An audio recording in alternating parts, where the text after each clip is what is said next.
was that? Hello. What was that? That was the 80s gosh. remix of the Game of Thrones intro. In case you haven't guessed it, this episode of PRES radio show featuring Finn over here and Harry to me is themed on Game of Thrones, as it did in fact air this Monday Australian Eastern Standard Time. In case you're out in the wilderness at 11 a.m. In case you're over up north, whether you don't get any reception beyond the wall. Oh gosh, this is going to be terrible. This is going to be interesting. So in case so this episode is themed on Game of Thrones. We're going to be discussing it throughout the episode. In fact, that's all we'll be talking about, unless Finn has anything to talk about. No, I think it's appropriate given the time of year, and sorry to any of those out here who don't watch. Yeah, sorry for non-Thrones fans. And spoiler alert for those who are. Customary for those who haven't caught up. We'll be up to date. We'll be discussing the latest episode, and you have been warned. So, Finn, have you watched it?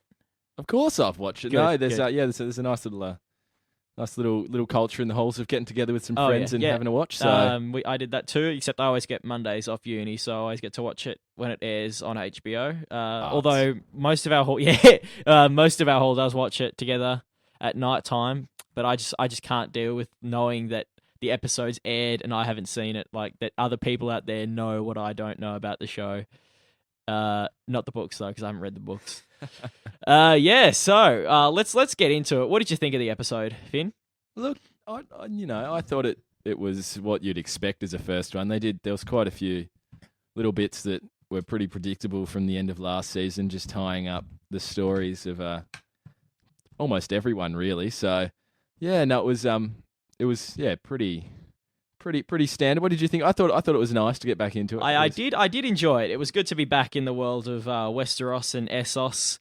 Back familiar with a few of the characters. Get to conclude a few cliffhangers that were left us hanging on the edge of our seats from last season, like what happened to Sansa and Theon when they jumped from that wall. I mean, a lot of people did think they were dead, but I knew they were alive. I mean, look, and if you'd watched any of the trailers, you could obviously see that. Oh, absolutely. Yeah, it was pretty predictable. But, So there were a few big moments in the episode, and a lot of interesting things happened. Let's talk about some of the big things that happened. Jon Snow is still dead from last season. Yeah, I'm not too surprised. They can probably bring it out a bit. And, yeah. Well, actually, one theory that I did come across about it was that they're kind of just going to let him rest a bit to actually let some of the other leads. Yeah, that's fair enough. I think that's a good chance to get the rest of the characters who are up in the north to kind of develop. We see a bit of Davos and Tormund Giantsbane here and there, but it's good to see how they evolve as characters in the wake of something like this happening.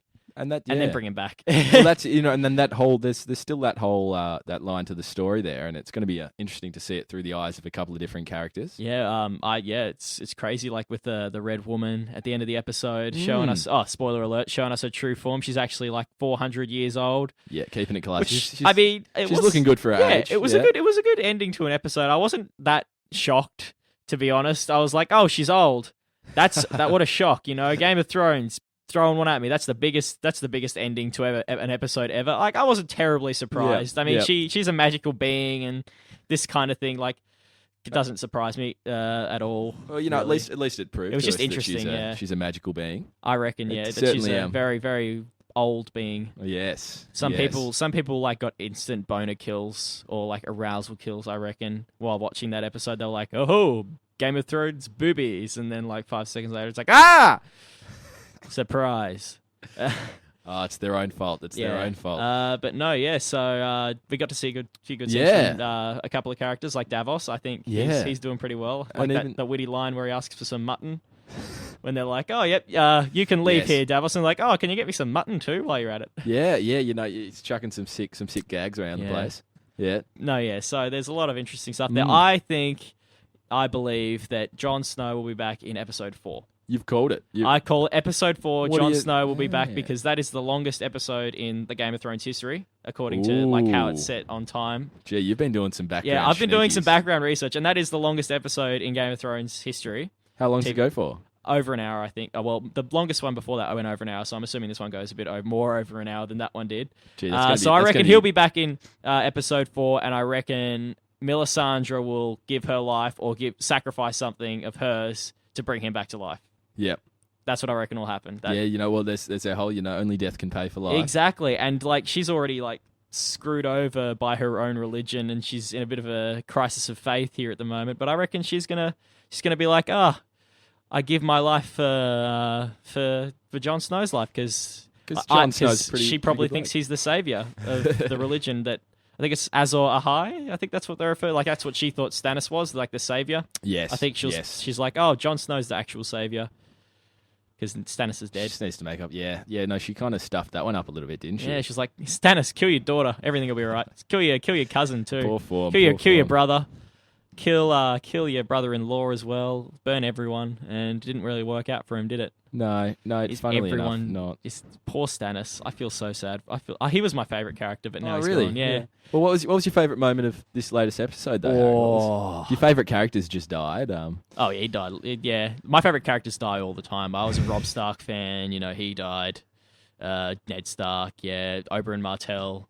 Yes. I've really got to stop picking characters who are too out there and too bold. I think all the characters I pick are too bold. But no, that's interesting. I think my favorite scene of the episode was I don't know. I think other than Davos, I think like Brienne and Sansa like getting united, and Sansa finally going, you know what, Brienne, I'm gonna take your help. Yes, because I'm stuck here with penisless Theon Greyjoy at my side, and that gets kind of dull. Doesn't say. He doesn't say much except for like I'm Reek and I have no penis. No, he's on the mend though. He's on the mend. I don't think he can grow back his willy, but that was a good scene actually. That was kind of it's the start of a new beginning for her. Oh yeah, it's kind of and looking at the trailers, it seems like she's going to be on the rise of this season. So that'll be hopefully, nice to see. she's got some nice clothing on and in the new episodes and some more. But I liked Brienne, and it's good to see her. Get her dues, like beat up some guys. Although I'm confused about where the hunting dogs went during that scene because they had those hunting dogs with her, and like Theon was like, "Watch out for those dogs because they're really bad. You haven't seen them tear someone apart." And then the dogs show up, and then the fight starts, and they just run. They just leave. They disappear. I did get that, and I thought as soon as I saw the scene was over, I went, "Hang on a minute."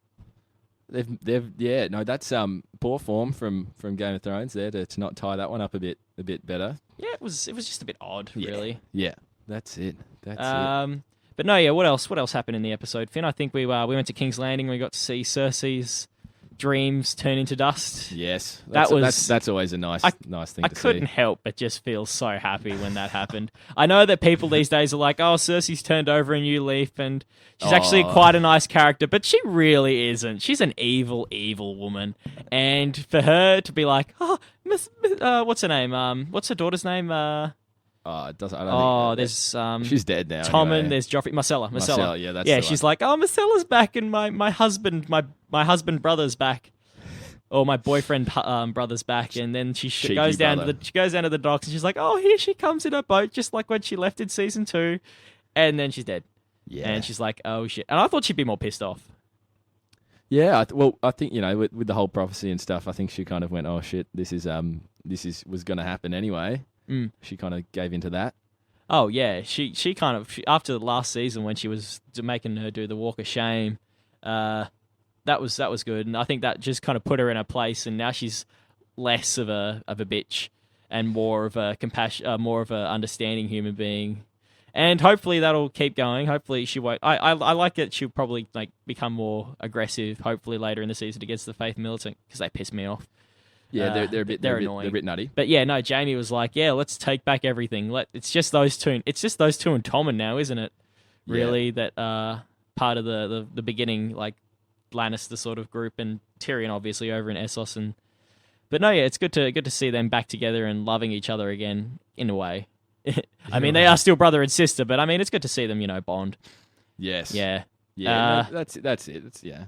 Something nice. At least they're together. At least someone's together with someone. Yeah. But yeah, no, it seems that like there's there's going to be a bit of rise from the women characters this season. It seems like they're the taking the helm. Interesting. We had Arya having the crap beaten out of her by while she was blind in the streets begging, which just doesn't seem very fair. Did the people in Bravos just not give a shit about blind people? Well, if you see someone in the street getting beaten up when they're blind and homeless by some like able-bodied person, you're not like, oh, okay. That'll happen. That shit happens. yeah, They got to deal with it. You Yeah, blindy. there wasn't a lot of support for her there. It's like, what kind of people live in Bravos? Like, honestly. And then obviously there was the Sand Snakes and Dawn. Yeah, that the was the weakest storyline once again. I'll get on with this later. This is my weekly gripe, by the way. The Dawn storyline. It pisses me off, and that'll be my weekly gripe. We'll do it later, though. Right. Do you want to play some songs now? Because Oh yeah. Why not? Why not a little bit of music? have a break between your Game of Thrones thoughts. We'd like to hear your thoughts, by the way, of Game of Thrones. Don't hesitate to post on the PRES Monash Facebook page about what you thought of the first episode and what you think will happen in the season. Yes. Do that. Get on it. This one now is by Luca Brasi off their album that came out yesterday. And fresh. That was Count Me Out by Luca Brasi, the last track off their album that came out just the end of this week, kind of yesterday. The album's called If This Is All We're Gonna Be, out on Poison City Records, if you want to catch up with that one. Nice song, isn't it? Pretty chill. Very chill. Yeah, compared Very to the much normal stuff. It's contrasts to our Game of Thrones theme with a lot of death and violence. Yeah, we've got to keep everyone balanced. Which brings me on to my weekly gripe. Actually, let's do that. Yeah, so, let's do it. If you watch Game of Thrones and you watch the latest episode, you know some shit went down in Dawn and a bit in King's Landing regarding the Martell and the Dawn storyline. Really, so. What's Elaria? It's Elaria, isn't it? Elaria Sand is walking Prince Doran Martell through the gardens, and they're having a nice, chill family conversation. Definite spoilers here. Seems Doran's forgived her, and then she puts him back in his wheelchair, and he's like, "Oh, everything's fine and dandy and good." And then he gets a letter saying Marcella's been poisoned by them, and he's like, "Oh!" And he instantly, obviously, thinks that Elaria's done it, and she has done it. She did it last season when she kissed her. Yes, the kiss of death. Cheeky. That's a cheeky one there. That's pretty rude. And then all of a sudden, one of the Sand Snakes pulls a little mini dagger and stabs Ario Hota, the bodyguard, in the back, and he goes down like a log. And then Laria kills Doran Martell in his wheelchair. Yeah. Dog move, which is Ario Hota, I thought was a badass. At least he was portrayed as one, and he goes down in like 2 seconds from a little tiny stab in the back. I mean, unless she got straight to his heart, and he was actually just a big pussy, it turned out, but he went down too quickly. Yeah, and is he supposed to? Someone was watching a video on it. He was supposed to be one of the best fighters. Yeah, exactly. He was supposed to be one of Westeros. the best fighters in Westeros. In fact, he said that last season when he fought Jaime. He threatened Jaime. He was like, if you had your hand, it would have been a good fight. But no, if you had a little needle, he would have lost because he sucks at fighting and being on his guard, which is what his job was. So he's dead. Prince Doran dies while Ilaria goes, "You're weak. You let your brother die and you let your sister die, and Dawn doesn't like you at all, so you don't know your kingdom, and we're gonna rule it now." And all his bodyguards, other bodyguards, just sit there and watch him die. So clearly, he doesn't have the support of Dawn. Yeah. So I reckon that's a big thing. And then in King's Landing, his son Tristan's just writing or drawing on eyes from Princess Marcella. It doesn't seem too phased that she's dead. He's just kind of like, "Oh well, now I get to practice my eye painting skills." I don't think he knows yet. He might not have. I don't reckon. Well, he was painting the eyes for the body. Oh, is that what he was doing? Yeah. Oh, gee, he probably knows. And also, like, they were on the boat together. I mean, unless Jaime was like, "Oh, yeah, Princess Marcella's just napping with a cloth over her face." Oh, did he? Was he on the boat as well? Yeah, at the end of the scene last season when Jaime's like, Really? I'm your father, but I'm also your uncle," and then she's like, "I know, I don't care." No, and then but she starts bleeding. Oh yeah, because he went back with her to King's Landing. Because Trystane was going to be on the small council. Because Oberyn was promised that position, and then Doran was like, "I'm going to make some power plays," and he was a good character. He was like, "I'm going to play the long game and play the political field rather than get Dawn into a war that they don't really want to be in." Or well, apparently they don't want to be in, but now they do because why not? Yeah, because this. I get what you mean. So Tristan's in the boat writing a little letter, and then the other two sand snakes show up, and they're like, "Oh, pick one of us to fight," and he's like, "Oh, I choose the whip one because I would too. I don't want to fight a spear. Picking a whip in close quarters just makes sense." And he pulls out his little wimpy sword. And he's like, "I will take you on." And then he turns his back to the other one, which is just the stupidest thing I've ever seen. It's like, okay, now I want you to die because you're an impudent fool. And so he gets a spear straight through the back of his head from the sand snake he chose not to fight.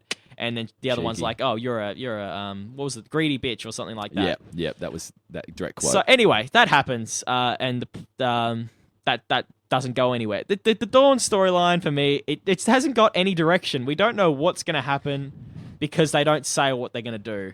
They just do it, and that's Yeah. all right for some things, like the lack of predictability. But there's got to be a certain amount of like motive and stuff behind these for us to predict where they're going to go. I'd assume they're going to make an army and go up and try and get revenge on the Lannisters. Yeah, well, yeah, who knows? Like, there isn't that kind of... Yeah, what are they going to do? Because I'm pretty sure, other than that, they've just killed off all the Martells. There's no more Martells. They've killed off that noble family. Because Tristan didn't have any kids, Doran's dead, Oberyn's dead. Yes. They're all just bastards, so they're no legal heirs. I mean, it doesn't really matter in Dawn because they don't care about bastards, but yeah, still, it's yeah, and I think that'll be pretty interesting to see in the coming episodes to kind of see if they start building it up and giving it a bit of direction. Because the Sand Snakes, I hate to say it, I mean, they're just the most two-dimensional characters ever. They just have no personalities. They've all got the same kind of ideas where all they do is like just they're good at fighting, supposedly. But no, I don't see much. They don't do much. They just kind of talk about how they liked Oberyn and then throw a few spears and beat up a few defenseless people. And they're like, we're cool. Don't mess with us. It's like, come on. It's just like Oberyn, yeah. And then flash their boobies to Bronn and stuff like that. It's like, come on, please. Just give them some, like, at least a bit of character. I would have liked it if at the end of that scene, Ilaria was like, gather the army, we're going to war or something like that. At least a line to be like, okay, that's what they're going to do. They're going to gather their army. We don't know where they're going to go, but they have an army. And then that could have progressed from there. But no, they're just like, we've killed Doran. That's it. We've just killed him. We don't have anything else to do now. We're just going to play with our thumbs and, hope something happens to our storyline that'll make us mildly interesting to the viewers. Yeah. It's just a shame. It's such wasted material that they could have had. Yeah. But no, that's my weekly gripe. I'm not happy. Not happy, Janet. No. That's a good one. I think there's some potential there that hasn't quite been tapped into. Yeah, there's yet. a lot of potential, and the book. According to the book, Doran's not supposed to be dead, and none of that's supposed to happen.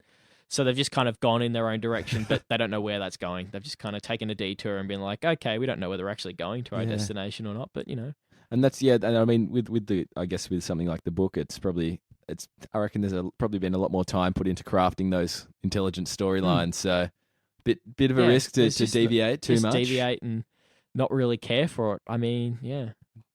What else happened? So let's do a bit of predictions. Do you have any? Not any really specific predictions at the moment, and especially not any directly from this episode. Kind of, I think obviously Arya's gonna of course come back and rise a bit, train in her blind ninja skills. Yeah, and I wonder if she will get her eyesight back and all of a sudden just be crazy good at killing people. We'll see.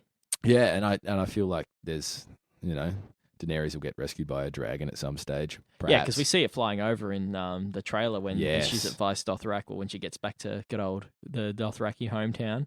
Yes. To live in a nunnery, live in a retirement home, playing mahjong with other Khal ex-wives. Yeah, or widows, I should say. That's it. Specifically. Just chilling with the gals. That's what I can just imagine her doing for the rest of her life. Just sitting with a bunch of older ladies, just bitching about their dead husbands. Just be like, "Oh, Khal, it was so hard to train him. I remember, he was always fighting and tearing out people's tongues. It was just a pain. I know the feeling, sister." Yeah, no. But yeah, so we had Tyrion over in Meereen, chilling with Varys, just walking around the streets, paying to eat people's babies. Yeah, that was pretty funny. There was a couple of moments in this episode that were a few little giggles going on. And the docks of Meereen were burnt. All the boats that they had are now obviously, presumably by the Sons of the Harpy. They probably did that. Yeah, could be. They seem to be pretty active at the moment, so that'll be an interesting one to follow. Yeah, but I have an interesting theory. Yes. Hear me now, believe me later. He's locking it in so now, guys. You know Hizdar, the character that Daenerys marries in Meereen, the noble guy? Yes. And you know how he dies in the pits? He gets stabbed. I don't think he's dead. Oh, yeah. I think he faked his death, and he's the leader of the Sons of the Harpy because of a few things. You do. Yeah. One is before the fighting pits begin, he's late and he says he needed to sort some things out, which is just the classic Game of Thrones motive of, oh, I've just been plotting to kill some people or do something devious. Plotting to kill you. Because Roose Bolton did it at the Red Wedding. You know, characters do it all the time in movies and especially in Game of Thrones. So I reckon he was off planning some stuff. And like the death scene was very brief and just kind of mulled over. It was just kind of like, oh, he's dead. We saw him get stabbed. We saw him get stabbed. I reckon it was the classic, you know, what was it, hot fuzz sort of... sack of blood. Yeah, sachets of tomato sauce under the clothes and stabbed that's it. kind of situation. And Some he was like, tomatoes. aha. And in this episode, the first episode, Tyrion and Varys say there's got to be someone in charge of the Sons of the Harpy, or there's someone in charge of this organization who I think is Hisdar. I think he's still alive. So yeah, yes. If he comes back to life, or if he shows up and he's the leader of the Sons of the Harpy, and you go, oh yes, Harry said that first, or if you thought of it yourself, well done. No, yeah, we'll attribute that one to you. I reckon we've got it on tape now. Yeah, you've got it on tape, so you can So yeah, that's one of my crazy theories. No, I think it's interesting. I think we'll probably find out hopefully before too long, I guess, with Varys there and his cheeky little birdies over there. Yeah, speaking of Varys, I think he's about due for a dying in this season. Another crazy prediction I have is Varys will be killed. And yeah, that's actually something I kind of felt in this episode. I thought, he's too likable. He's been hanging around Tyrion for a long time, and they've built a friendship, and one of them's going to die, and it ain't going to be Tyrion. Yeah. So I reckon Varys dies, and I reckon he's killed by the Red Priestess who shows up in Meereen. Because you see her in the trailer, the one that's like smiling at them. I reckon because he hates that religion a lot, because he always talks about how, oh, it's really bad, magic's terrible. I reckon he gets killed by magic because he hates it so much, and he's going to try and get in the way of them, like that religion, and they're going to be like, nah. Yeah, die. Just get in the way of them doing. So I reckon he's killed by the Red Priestess in some way or another, like poisoned or melted or, just some way, and he'll die. And then Tyrion will be like, "Oh, this is a bad religion, no," or something like that. You know? Yeah, it'll be interesting to see what happens there, because there was the the Red Priest guy there as well. Yeah. Oh yeah, true. In the first episode, they were like, "Oh, that's a problem," and Varys will be killed. I reckon. Even though I like him, I like Varys. He's one of my favorite characters because. Oh, that means that he's going to be killed. Now he's got my blessing. He's doomed to die. But yeah, no. So what? Well, I think I've got another couple of good predictions here. I've got listed on the agenda. So I think Jaime and Brienne will be reunited. Yeah, no, I think, and I have seen around the interweb that this is a pretty popular one. We've seen Jaime riding in like a camp of sorts in the trailer. Yes. I reckon Cersei sends him to the Riverlands, which actually happens in the books. So he doesn't actually go down to Dawn in the books. He goes to the Riverlands instead to see what's going on over there, because the Tullys, with Edmure, Captain Useless Archer Tully, and his uncle Bryden the Blackfish, who's one of my favorite characters, hasn't died yet. Who escaped the Red Wedding, because they say that, and he went off to take a pee during the massacre. That's a cheeky, sneaky tactic. And he's been seen around the sets, so he's back, and so is Edmure. So we're going to see them at least once during the season, which will be good. I like those characters. They had a bit of humor. Especially when he's like, oh, you wish I wasn't your king, Edmure. I'd beat the crap out of you. Just whenever Blackfish just scolds someone is just great. Yeah. So I'm glad to see them coming back. Character. Anyway, so I reckon Jaime goes to Riverlands, and we see in the trailer Brienne's in an area where she's got a Tully banner behind her. At the fish, the banner behind her. So I reckon she goes down to the Riverlands. Why? Who knows? I think Sansa sends her down there. Yeah. Once they get their bond going. Well, Sansa's at the moment they're up north and they're looking for family. Exactly. I reckon once Sansa finds safe haven and like she gets to the north, she's like, "We need help. I need help from the Riverlands." Well, they're her closest relatives. Exactly. Really, they'll be like, "Brienne, go down and see what's going on," and she goes down there, and Jaime's down there, and they're like, "Oh, what's up?" And then Pod gets kidnapped, because that's what happens in the trailer, or something like that. Oh no! Something I like no, Pod. Don't tell me. I hope nothing bad happens to Pod. He's just adorable. He's just whenever he says something, good bloke, isn't he? He really is. Just one of my favorite scenes is when he tells Brienne he killed a Kingsguard, and she's just like, "What the fuck?" And he's like, "Yeah, I killed a Kingsguard. I protected Tyrion." And she's like, "Oh wow, you're not so useless after all." Yeah, you just have to sneak up on him behind and never see you surprise coming. him. Yeah, as long as he doesn't have a spear and he's not behind you, he's pretty weak. That's it. But anyway, so I reckon she goes down to the Riverlands, and something happens there. I don't know what yet. How good would it be if they met on the field of battle? Oh, that'd be just too good. And That'd Brienne be would a like, pretty exciting what scene will to see what I they do. do? And yeah, that'd be interesting. Actually, I didn't think of that. That'd Who be knows? cool. Maybe, yeah. Because I was thinking like more than like they'll negotiate, and Brienne will be like, "Oh, what's up, Jamie?" And Jamie will be like, "Oh, Brienne, nice armor. Where'd you get it?" And I'm like, "You gave it to me." Yeah, fucking join my side once again. Join the dark side. Yeah, no. That could be interesting to see what goes on there, and that's given the evidence, it's probably a fairly good one to put your money on. Yeah. But yeah, and what else have you been cooking up in that crazy chart on the mind next of on the yours? list is Davos unites the North.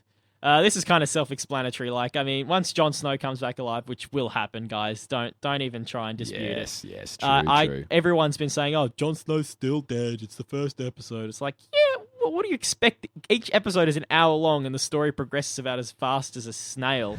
I mean, they're not going to be like, "Oh, actually, Jon Snow's not dead. He's back alive." But no, yeah. So Jon Snow, when he comes back alive, he's going to be like, "Okay, let's unite the North," and Davos will help because he's good at talking to people and convincing them to do things. And I guess like one thing I didn't really think about until kind of watching this last episode, that when he comes back, he's probably going to be free from the Night's Watch. Exactly. His oath will be broken or destroyed because he's been killed and he's not actually any part of it anymore. Yeah, I don't think want to be part of that group anymore. All they do is mutiny their leader all the time. It's like, oh, something's gone wrong. Mutiny will solve all our problems. So yeah, he comes back to life, kills Sir Alistair Thorne, kills Ollie, kills all the traitor Night's Watch guys with the help of the kills them all, wildlings. or just sneaks out. Oh yeah, with the wildlings, you might be able to manage because we see the giant. I can't remember his name. Dom. Nom. It's something. Super 1-1. big bloke, 1-1. Yeah. 1-1. The giant breaks down the gate to Castle Black in the trailer for like a split second. You see that? Oh, that's exciting. So I reckon what will happen is the giant will just come in and all the because Ed will go and get all the wildlings to come back and liberate the castle while Melisandre does all her creepy voodoo stuff. Keep everyone on their toes. Yeah. Whilst, So Jon Snow comes back to life, and Davos goes and unites the North. And I think this will happen because in the trailer, again, we're not actually citing the episode, but the trailer again, we see him in a room. And the banners behind him, going back to the banner trick, is the Mormont banner. Mormont banner. Which is a house in the north. It's where Jorah comes from, and Jorah Mormont. Bear Island. And Bear Island, exactly. Yep, Bear Island. And they said in the last season, Stannis got a letter from them saying they only serve one king and their name is Stark or something like that. And that was kind of a good handy hint to say, they might be foreshadowing here. there. They'll be so I reckon Davos goes to some of the noble houses and tries to unite them. And in another trailer in the show, a TV spot, I think it was the day before the show aired, we see a fight with the Wildlings and the Boltons. I assume it's the Wildlings versus the Boltons, which is probably going to be the battle in the second last episode this season. So that there's a battle locked in there. Oh yeah, we see all those fightings. I reckon it's going to be the Boltons that could Winterfell be versus the Wildlings in the north. And I reckon it's going to be because I saw some Mormont banners in amongst the Wildlings there, so I reckon they're going to join in the fight as well. Yeah, no, that could be very exciting. I'd like to see the Boltons get their ass handed to them. And I think they're going to lose because Melisandre says, "Oh, I saw him on the walk climbing the battlements of Winterfell."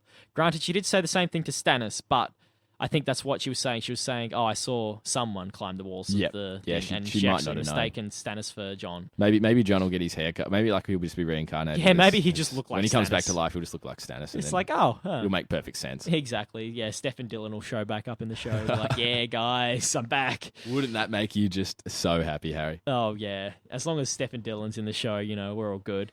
I reckon that'll happen. And speaking of uniting the North, I reckon Sansa will see Jon.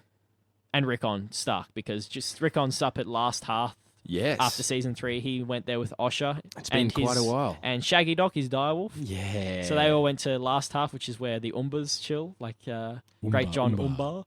And they're chilling over there in Last Hearth. And I reckon somehow they come back in this season because how could they not? Well, they've appeared in the trailers, haven't they? Anyway. Have they? Yeah. Oh. And if you see the kind of 30-second preview to next episode, there's Bran's in there too. Bran's in. Bran's in there, but is Rickon? Oh yeah, because I'm not Rickon's sure. not in the north because he didn't go with Bran. Oh yeah, he didn't go all the way. He just left halfway through with Osha, the Wildling, and yes, no, I forgot. I did forget Shaggy about that. Dog. I thought they were all together. They separated and they're in Last Hearth. So I don't think it's I think it's geographically impossible for them not to see Rickon this season unless they just not go to not get the Umbers support, which just doesn't make sense. they're going to have to get the North to unite, and the Umbers will be like, yeah, we'll join up. So they'll go to Last Hearth, and they'll be like, oh, what's up, Rickon? And Rickon will be like, hey, guys. Hey, Remember look me? at me. I'm the, probably the last heir, that everyone knows about. Yeah. Because, I mean, they don't know Bran's alive and chilling up in the North with the Three-Eyed Raven doing some training and stuff.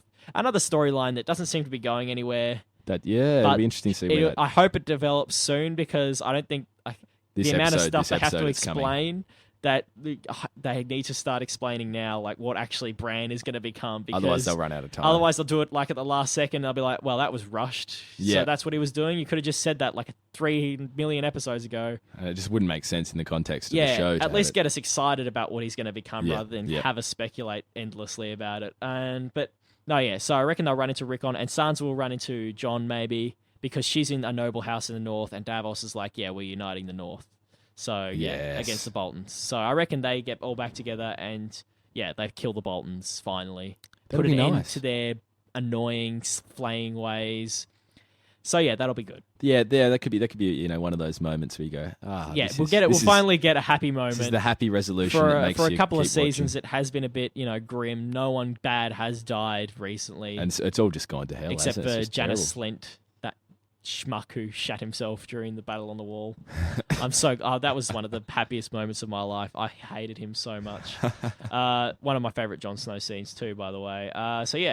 Clegane Bowl 2016. Yeah, I didn't quite understand this. I've heard. I Okay, think so I've there heard is the a lot of... Okay, if idea, you see anyone perhaps. posting Clegane Bowl, Yeah, the hype is real or anything like that. So basically, there's Gregor Clegane, the mountain. Yep. Now the zombie mountain, or Sir Robert Strong, as he's called, who's got that thing over his face, so no one really Purple knows eyes who he and- is. It's like, oh, how did Kybin get this giant dude who looks exactly like the mountain here?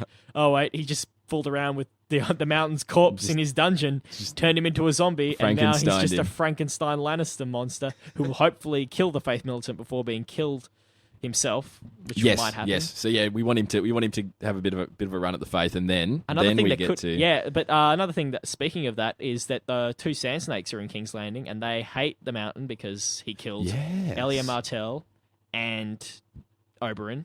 So maybe they'll get some sort of scene with the Mountain this season because they just hate. They're just too close together. He was the original reason why Oberyn exactly. went, He's the wasn't he? original reason because he killed her children. You raped her. You murdered her. You killed her children.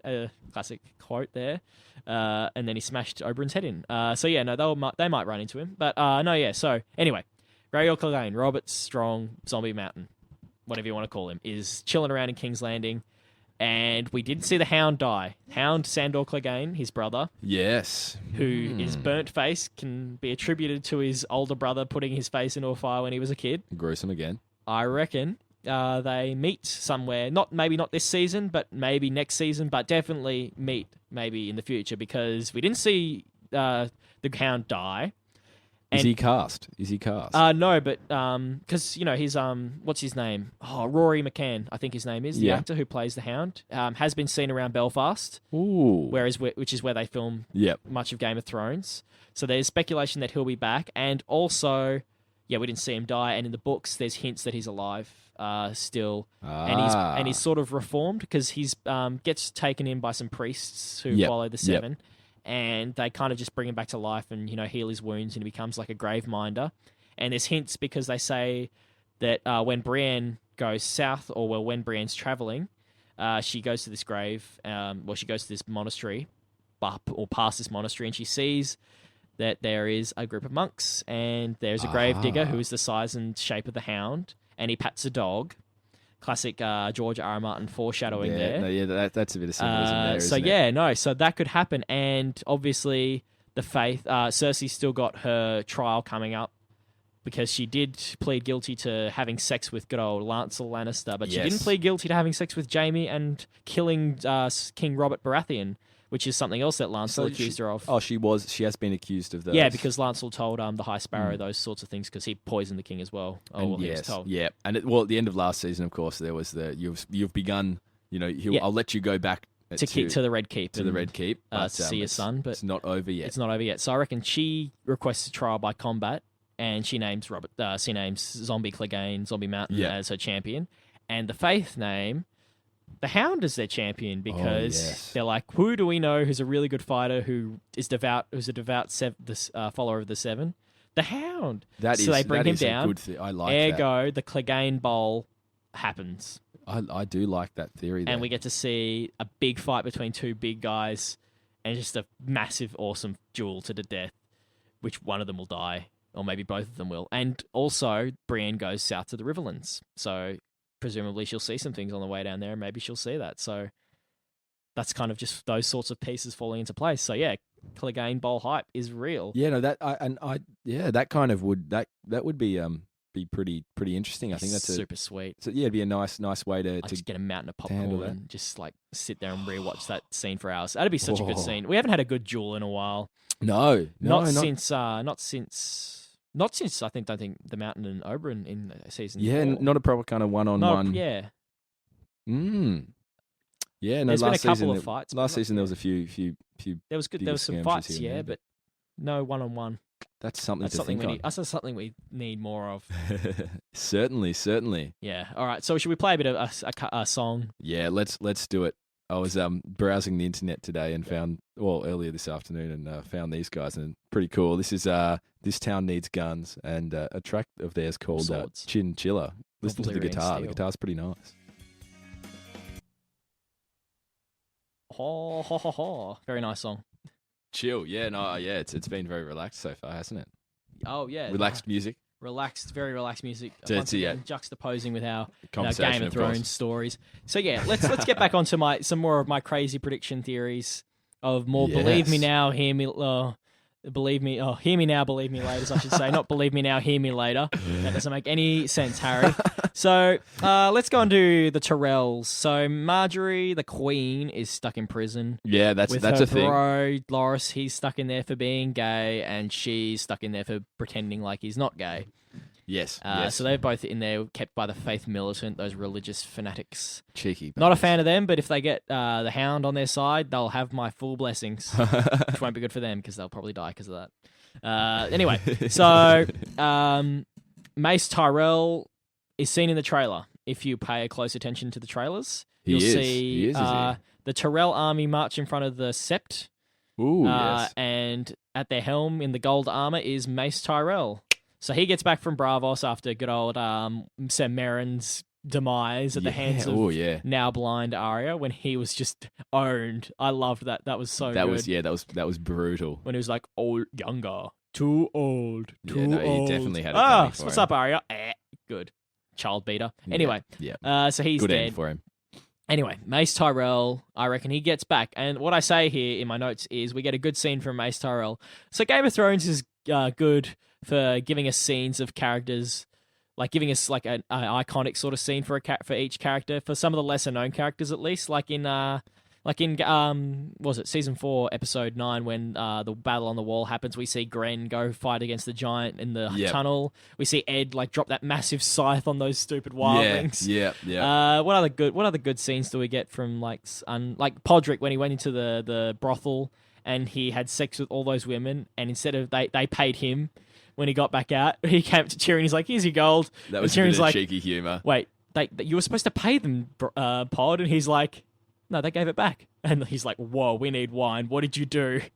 Anyway, so I reckon Mace Tyrell, who we've seen as kind of a dumbass. He hasn't been portrayed in a bit very of a dingus. favourable light. Everyone insults him and kind of just treats him like he's an idiot because he kind of is. He's a bit of a... But I reckon once he gets back and finds out that both his kids, his son and heir and the Queen, are in prison, I reckon he's going to be like, "No, get the army. Let's kill these bastards." Yeah, do something about it. So I reckon he does something cool. It may not work out for him, but at least hopefully we'll get to see him do something. Either way, he gets to be like, "I'm a father. These are my children. I need my army's probably the only good army left in Westeros who hasn't been attacked yet.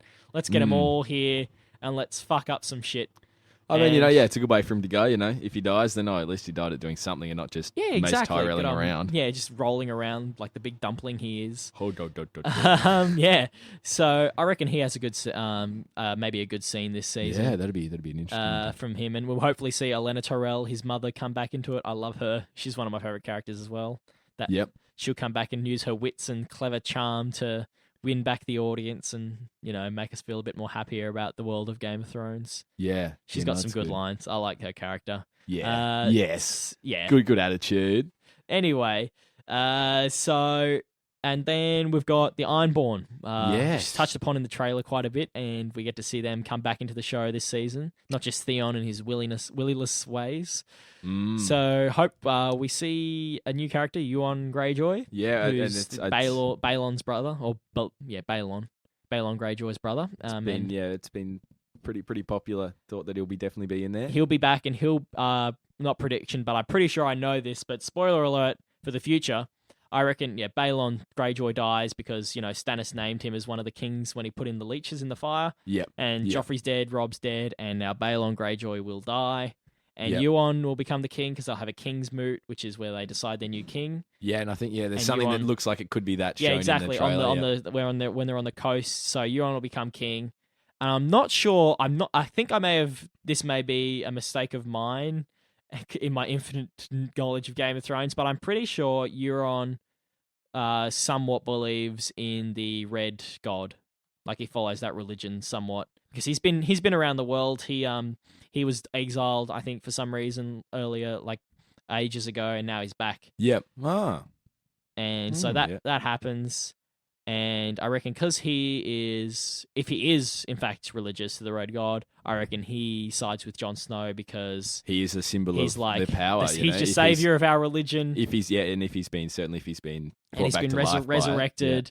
So they'll be like, yep, I'll follow you. And the Ironborn will join up with Jon Snow and we'll start to get some sort of united Westeros. Some sort of movement, hopefully, towards it. Yeah, hopefully they'll start getting their shit together because the White Walkers are coming.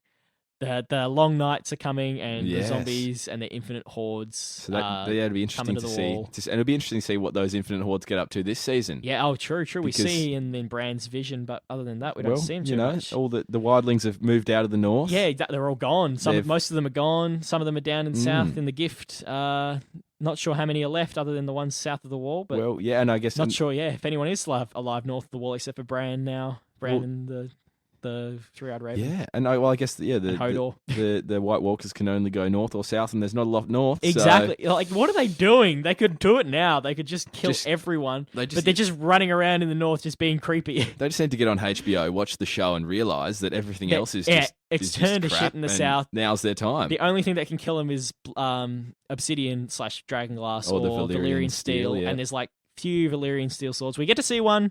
Again, in this season, Samwell Tarly's dad, Randall Tarly, who's been casted and seen in the set, he's in the show and he's got a Valyrian steel sword. He sounds like a pretty good fighter as well. And he sounds like he's the only person to ever beat Rob during the during Robert's War or the Baratheon Rebellion.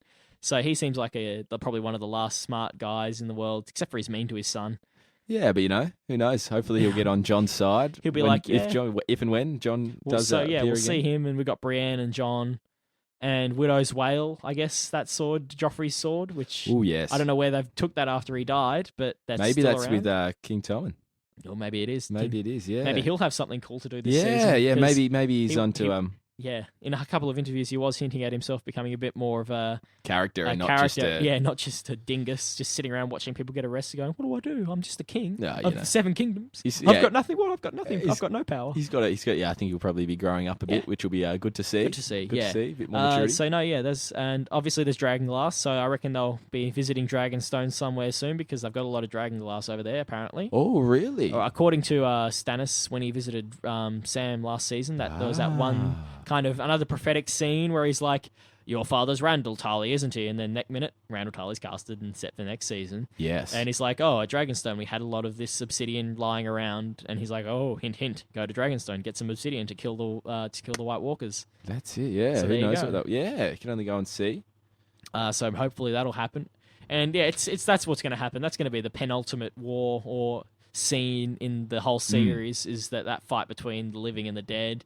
Daenerys will be there. She'll be with the dragons. It'll just be the living versus the dead. Yeah, and that'll be interesting to see how. We're not sure how many characters will be around during that time. Well, I know, and if in the kind of the long run, if we do get the Jon Snow resurrection, well, it's pretty much a locked in.